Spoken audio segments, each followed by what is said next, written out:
Thank you for tuning in. You're listening to the Beyond 50 radio program. I'm Daniel Davis.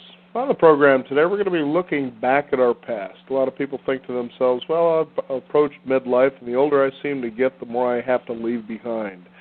Sometimes it catches up with you, especially when it comes to the job market. Find yourself maybe being downsized out of a corporate job, or perhaps you're looking for a career change to find something more satisfying, and you want to move forward, but you just feel that those ties that are behind you kind of keep you slowed down and engaging for what you want to have in your future. On the program today, we're going to be talking about how we can recast that and how powerful it can be. The book is titled The Power of Your Past, and our guest today is Mr. John Schuster, who is a principal at the Schuster-Cain Alliance, Incorporated. He also serves the faculty for the coaching programs at Columbia University and the Hudson Institute at Santa Barbara, and is the author of Answering Your Call. He's going to talk with us today about his new book, The Power of Your Past. John, thank you for joining us here on the Beyond 50 radio program. Great to be here, Daniel. Thanks for the intro. Now, it's really interesting to think about how something that you're talking about here in your book really kind of sometimes keeps us from getting to where we want to go from where we've been. Talk about this kind of phenomenon here. Yeah, well, two points I'd make is, Daniel, the premise is that we have a poor orientation towards our personal history, and that leads to a couple things. We overlook these strengths and these values and these beautiful pieces that create our identity, and that actually give us a lot of energy.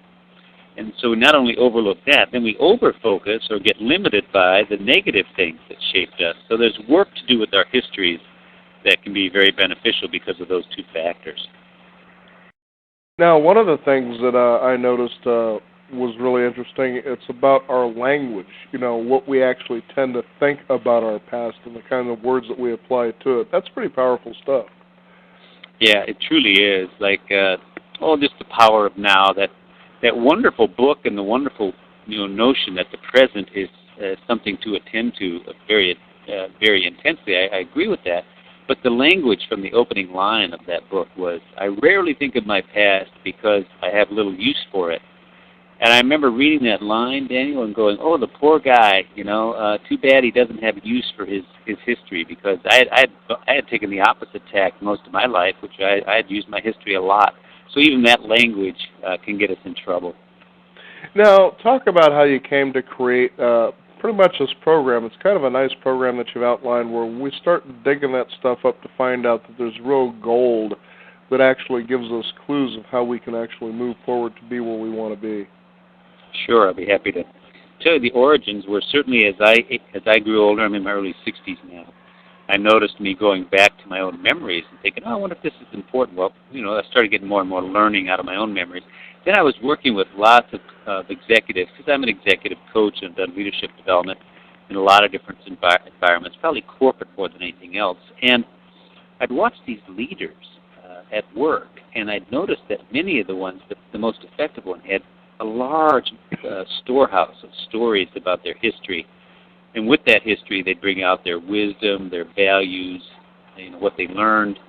And I noticed the executives that weren't nearly as self-disclosing or as aware of their history weren't nearly as effective. Mm-hmm. So I started putting two to two together there and say, ooh, there's a big missing part in our culture about devaluing our past. Now, how effective has this been, what you put together for people? Well, I started piecing it together, and that's so the subtitle of the book is Recalling, Reclaiming, and Recasting, and there's an art form there. So I started piecing that together numbers of years ago when I'd have people do lifelines and these different dips into their personal history. And I would always watch the emergence for people who did that work of a kind of an energy and a soulfulness and a deep connection to who they were and their identity that hadn't happened to them in a long time. So it has instant effectiveness in many ways. And then putting together the whole program of the sequence. So you want to do the positives before you start digging into correcting the negatives, those kind of things. That's all from a lot of years of working with clients in executive coaching settings to get that down right. But yeah, it's been quite effective, and it's delightful to watch it work. Mm-hmm. So now let's talk about the power of our thoughts as we begin to reflect on our past and how you go about helping people to really change that to where it becomes very powerful for their present. Yeah, sure. The notion is that our memories are not just dead at all, actually, that they're quite alive. So Faulkner has that great line, the great novelist Faulkner says, the past is never dead, it's never even past. And so we carry around with us this huge collection of memories. And in those memories, there's energy. It wouldn't be worth going into if it was just an archive, but instead there's energy in our history. And that's what you're trying to tap. And the way to do that is two things, analytical. So we have this left brain in us that can analyze. So you'd say, for instance, what did education do well for me? So you'd ask that question. Where did I get really fed by my education? Where did my education mess me up? And I love that great line from the old Paul Simon song, when I think back of all the crap I learned in high school, it's a wonder I can think at all. So that great notion of it wasn't all a bed of roses. So you do that analytically, but then you go to the stories. So the people, your listeners who are more right-brained, are glad to know that it's not all analysis, because it's in those particular stories. I had one guy yesterday tell me this beautiful story of how he became interested in his career. And it's loaded always with these little details of this is the person I talked to, and she said to me, and she had on a blue dress, and so that's where the energy is when we reimagine that. So this book's a lot about imagination as well. Mm-hmm. It's a very powerful tool to have imagination actually work in your favor if you have the right kind of tools to actually work with it, isn't it? Yeah, that's my whole contention, is that we lose our passion when we lose our imagination. Mm-hmm. And so this book is the opposite of reminiscing and nostalgia for nostalgia's sake. You worry about people who live in their past. That reminds me of the good old days, when you hear people talking about that, or that reminds me of the story when. This is to get where you want to go, you got to know where you've been, and it's much more about future and present than it is about past, but using the past to live into your future with imagination and courage.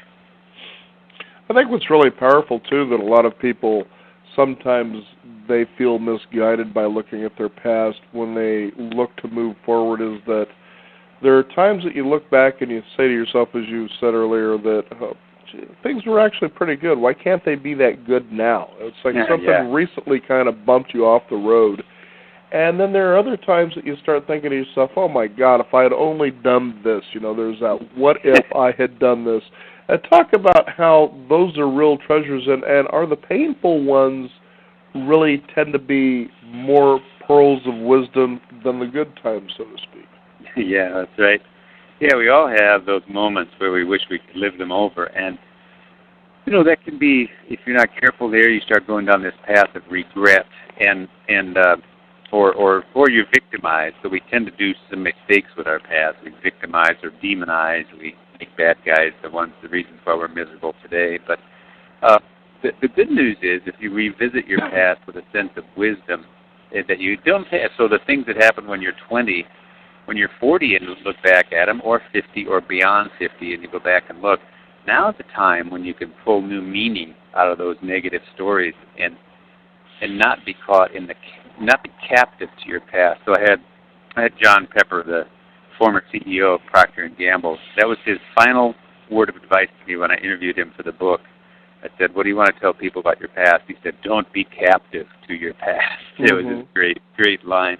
And, of course, the way you do that is you reinterpret and recast what happened there, and instead of dwelling on the negative, saying, oh, I wish I would have done this or that. You didn't, and now what are you going to do, Right. Now, talk about how a person starting from today can begin to recast their past. What does that mean exactly?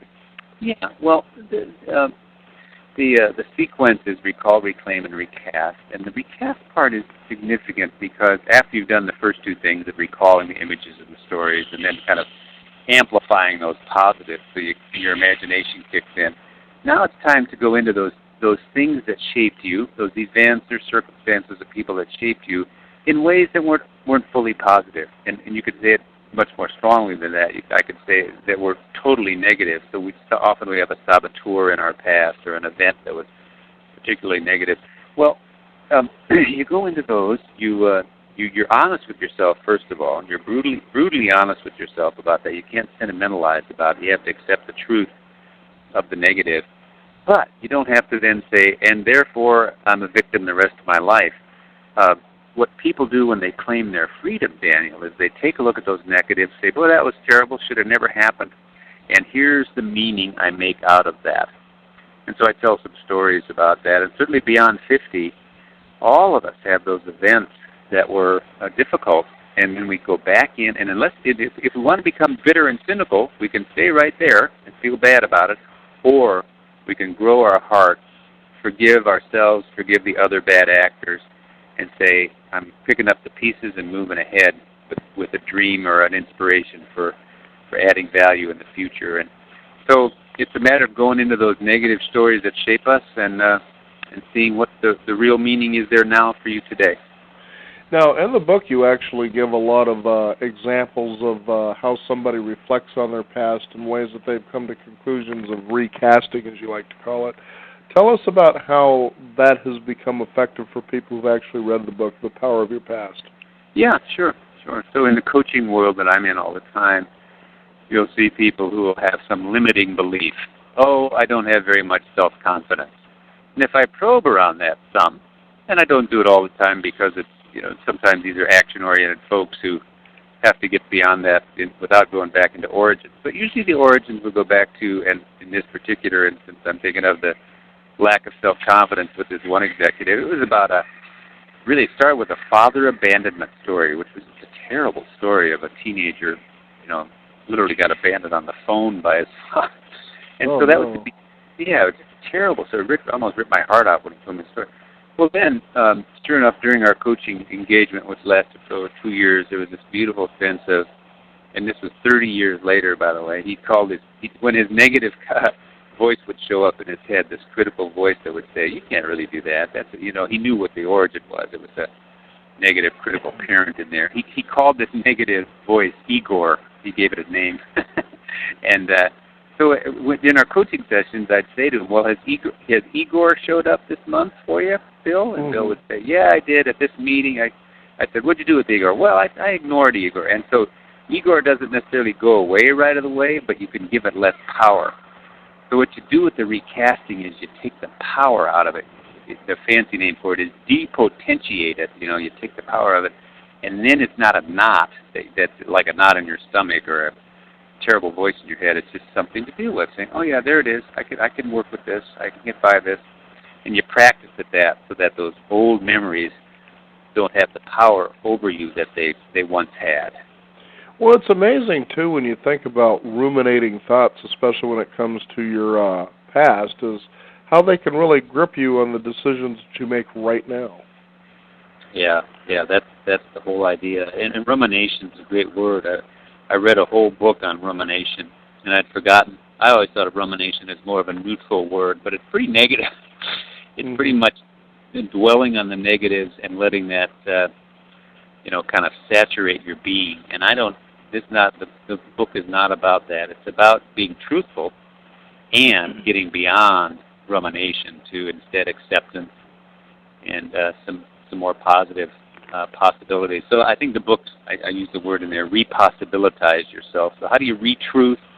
How do you repossibilitize so that you can move ahead? That's what we do in our 50s and beyond. It's really neat because within this book, as you move through it, you begin to really start listening to your thoughts, what they're saying, and you start noticing triggers in the now, if you will, about the steps that you want to take, and then all of a sudden these sense of roadblocks kind of jump up, and you think to yourself, but I'm creating these roadblocks myself. That's not really what's going on here. So you start challenging those things a lot more, and that really kind of creates a sense of personal power, doesn't it? Yeah, I think that you put your finger right on the pulse of something very important there, which is many of these roadblocks, which are self-imposed, are there not because certain things happen, but because of the way we interpreted those things. Mm-hmm. So you see siblings, for instance, sometimes a sibling will interpret remember the time at the picnic when our dad got drunk and da-da-da-da-da? Wasn't that hilarious? And the other one says, no, that wasn't funny. I have a terrible thought about it. And so you see these siblings who will have these widely different interpretations of these same events, and that happens all the time. So this is not about accuracy of the memory. It's about meaning that you took away from the memory and how your imagination added to it. And then have you accepted it in a way that's useful for you or a way that limits you? Mm-hmm. And so that's your whole point. It's self-imposed limits and negativity that is far beyond anything that's required. Fantastic stuff. Now, talk about, if you can, briefly for our listeners, for right now, how they can take an example of an exercise you have in your book and they can begin to move forward from a past experience. Sure.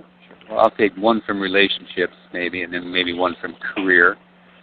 So a relationship one would be, I've seen people kind of resign themselves to, well, this is all I guess I'm going to be alone if they don't have a partner, or I guess our marriage is always going to be stale in this area. I would say that's a classic give up to a pattern that can be reconsidered. And so I'll give you a quick example of that, of a woman I was working with who found sewing again I'll say the longer story later maybe, but when she revisited sewing, which was a beautiful craft for her, she literally regained a part of herself that made her a much better mom. It was a really sweet story of I'm going to have more time around the house for my kids, and what's going to pull me into the house is sewing. I'm going to show my daughter how to sew. And it started this whole new thing about the non-work version of her, the non-executive part. She was an over-busy exec, and she took up sewing. She reclaimed an old craft for her, and and her relationships around her family started improving. So that's kind of a dramatic one. On the career side, it's quite clear that, like when I was working with an employment ministry not long ago in Indianapolis, about 30 people in the room, and we talked about the power of your past, and I had everyone in the room think about what was it in your past that was probably an original and natural gift that you had. And so people had listed those already because they had done some work on where they wanted to go next. And we talked about how could those be applied, how could those gifts and talents be applied to the job you just had, but the next job that could be even more exciting than your old job. And they did all this fun work in small groups, Daniel, about, well, I think this is a great talent of mine. It might have been somebody who's really good administratively. But instead of just being this kind of administrative person, I could join a team that do this, and I know I could add this. And so people claimed those gifts and added it to the next career choice that they were going to make in a richer environment. So they added more imagination to the very thing that they knew they were great at. So that's two examples: a career reimagination and a relationship repossibilitizing through going back into their history some. As you say that, I was just thinking to myself how a lot of times as children we're growing up and we find things that we're drawn to that we love to do, and then it seems that somehow something comes along and bumps some of us off that course. What are you doing? You got to take life a little more seriously. A good example of what I'm talking about here is there may have been a time when we loved Evel Knievel, so we jumped on our bicycles and we were jumping ramps and trying to see how many things we can jump over, right? And then your parents are saying, hey, you need to get in here and get your homework done. Yeah, that's a lot of nonsense. And then you look at these ex-gamers making millions of dollars doing exactly what we did as kids. And you start, getting that tear in your eye thinking, but that was something I really loved to do. Why didn't I continue with that? And you see that from what I'm understanding you're saying here is that as you begin to make these new choices that you want to incorporate those things that you loved doing, that you were passionate about, kind of revisiting the reason why you sort of put that in the closet, so to speak. And now it kind of really is holding you back, and you start sort of settling for less than what you really, really want. Yeah, you've bargained away parts of you, in quote, being practical or whatever, and now the the part of you that got bargained away is coming back saying, you can't bargain me away anymore or you're going to be in trouble. I actually believe those bargained away parts, when they come home to roost, are what causes certain kinds of addictions or numbness, depression, whatever it might be. I'll give you a great example of that. It's like the jumping on your dirt bike. I went to a guitar camp 2 summers ago, Daniel, and my wife bought me a guitar about 8 or 9, I guess it's 10 years ago now, and it was great. I'd never played a guitar in my life, and now I'm singing and playing guitar and all these seminars they do and stuff. So I decided to go to a guitar camp, and sure enough, it was mainly people my age, in their 50s. At that time, I was probably 60 years old, and all of them had played guitar. I was the only one who hadn't played guitar when I was younger. All of them had played when they were young. All of them put down the guitar to go to practical things, and that was fine. They probably didn't have enough talent to go be a major star or even a minor star. But now they're 30 or they're 40 or they're 50, and they pick the guitar back up. And little did they know that they couldn't ever set it down again, because somehow music, whether it was just being in their room or whether it was getting together with a bunch of other guys and playing and singing, but they were never going to let that guitar go again, because now they knew it was part of them. So that's it. That's what we owe ourselves in these, beyond 50 years, to bring the parts of our soul back into our lives that have been let go of. That's very well said. I was just recently talking with a shaman, of all people. And he says it is really our goal to find a way to bring spirit into this world. And when you consider, especially this day and age, with the economic downturn, people being not only losing their jobs, but they're losing homes. Everybody seems to be losing a lot, and it seems there's another side that's gaining. But that's when it's most essential, is to find ways in that turmoil and the darkest of times for people, to find ways to bring spirit into the world. I think that would really change quite a few lives in magnificent ways they couldn't even imagine. Yeah, I think so too. Well said. It's how do we re-sanctify, re-spiritualize, bring our soul back. I love the phrase soul retrieval. So you've fractured off parts of your personality or your soul when you're young, and you can't avoid it. It's called cultural compression. The social psychologists talk about. That's what Paul Simon was talking about when I think back on all the crap I learned. So what happened to you with religion? What happened to you with education? What happened to you with the region you were from? And all those things that helped you and evoked you and pulled you up, and at the same time narrowed you and mingled you up a little bit. So how are you gonna fix yourself back? And that's what the book's about. I think it's magnificent too to think that you can not only rebuild but become greater than you thought you ever could, if you would just have the courage to look back at these things honestly. How did I, for instance, perceive these events that happened in my past? Why did I make those choices that really, in many ways, have left me feeling unfulfilled? And in knowing that information, you can say, but from this step forward, I'm going to take that courage, look back at that, and move forward in ways that are just going to totally enthrall and consume me in such a very exciting way. Yeah, I think that's absolutely it, Daniel. When I started watching myself get bigger and healthier, and bigger not in the sense of more important, but just like, I'm fitting into my skin better. When I realized, that's when I decided I got to write this book, especially because I'm noticing a whole lot of other people have gone on this path, but they haven't known what they were doing. Most of it was unconscious. Like we go to reunions, and we have these great times laughing and remember the time, and we want to go back to, but that's pretty haphazard. What could we do more systematically? And that's what and short of therapy. A lot of people think the only way to do this is with therapy. You can't be with a therapist 24/7. I'm a fan of counseling, and I warn people, don't do this lightly. There's some heavy work here sometimes when you've had big traumas. So it's not a substitute for that, but no one can be with a therapist 24/7. What are you going to do for yourself? And I took kind of that. I hope I took the stigma out of going back into your past because you're too weak to live into your future. No, that's not it. It's not about weakness. It's about knowing who you are. The book is The Power of Your Past, The Art of Recalling, Reclaiming, and Recasting. Our guest today, John Schuster. John, give out a website people can find out more about this work.